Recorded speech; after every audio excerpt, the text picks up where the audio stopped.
কেমন আছেন সবাই? আজকে আমি যাচ্ছি একটা আ ভ্রমণে এমটিএ বাসে ভ্রমণ করব।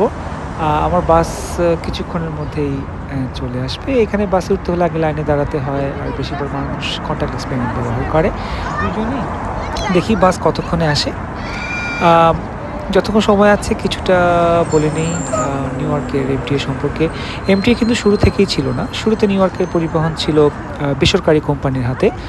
১ম এ ঘোড়ায় টানা ট্রাম এবং এলিভেটেড ট্রেন আ চালু ছিল। ১৯০৪ সালে ১ম সাবওয়ে চালু করে ইন্টারবড়ো রেপিড ট্রানজিট কোম্পানি, আইআরটি নামে পরিচিত ছিল। আমার বাস চলে এসেছে। আমি বাসে উঠে যাব। আম আ ফিরে যাচ্ছি ইতিহাসে। পরে Brooklyn Manhattan transit corporation BMT আরও লাইন তৈরি করে।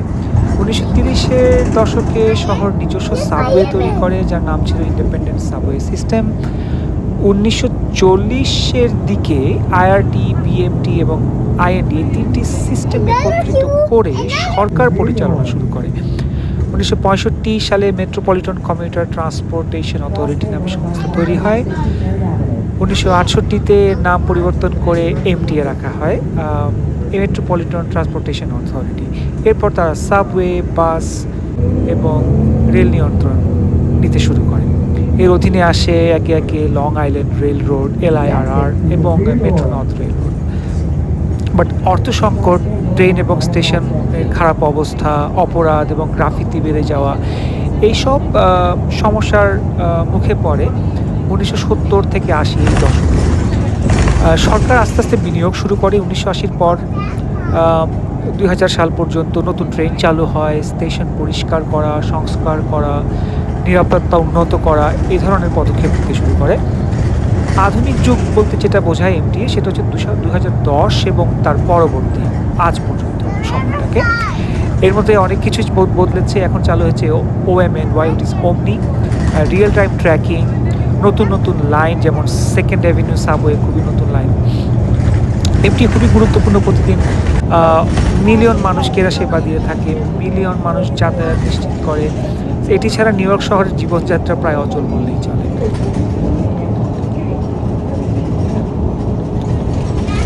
বাসের ভেতরটা খুবই পরিষ্কার। আশেপাশে মানুষ আছে দেখে আমি ওদের ভিডিও করতে পারছি না ওদের প্রাইভেসির জন্য। বাসের সামনের দিকে প্রায়োরিটি সিট থাকে বয়স্কদের জন্য, প্রতিবন্ধীদের জন্য। আর ডিজিটাল ডিসপ্লেতে পরবর্তী স্টপ দেখাতে থাকে। আমি এসছি এখন ফার রকওয়ে এলাকায়। বাস থেকে নেমে গেছি অলরেডি। পাশেই জাস্ট এখান থেকে ২ মিনিট দূরেই বিচ। বিচে আর আজকে যাব না। এখান থেকে একটু হাঁটাহাঁটি করে আমি এখন চলে যাচ্ছি কুইন্স লাইব্রেরিতে, হাওয়ার্ড বিচ কুইন্স পাবলিক লাইব্রেরিতে। লাইব্রেরি নিয়ে যেটা বলতে চাই, সবাই যদি ইতিহাসটা আমরা জানি না, বাট এটি অনেকগুলো লাইব্রেরি বিভিন্ন বড়োতে ওরা স্থাপন করেছে। নিউ ইয়র্কের কুইন্স পাবলিক লাইব্রেরি যুক্তরাষ্ট্রের সবচেয়ে বড় ব্যস্ত পাবলিক লাইব্রেরি সিস্টেমগুলোর একটি। এটি কুইন্স এলাকার লাখো মানুষের জ্ঞান, শিক্ষা ও সংস্কৃতির গুরুত্বপূর্ণ কেন্দ্র হিসেবে কাজ করে।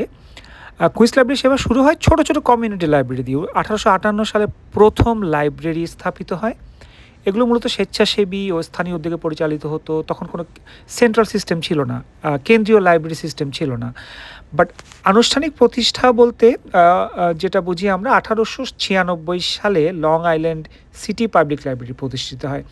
এটি পরবর্তীতে বড় লাইব্রেরি সিস্টেমের ভিত্তি তৈরি করে। আস্তে আস্তে সম্প্রসারিত হয়। ১৯০১ সালে বিভিন্ন ছোট লাইব্রেরি একত্রিত হয়ে একটি সিস্টেম গঠন করে। অনেক দাতারা এখানে ডোনেশন করতেন। ধনী দাতা অ্যান্ড্রু কার্নেগির অর্থায়নে অনেক নতুন লাইব্রেরি ভবন তৈরি হয়। এ সময় কুইন্স জুড়ে লাইব্রেরির সংখ্যা দ্রুত বৃদ্ধি পেতে শুরু করে। ধন্যবাদ সবাইকে। এখন আমরা পেস্ট্রি খেয়ে বাসার দিকে রওনা দিব।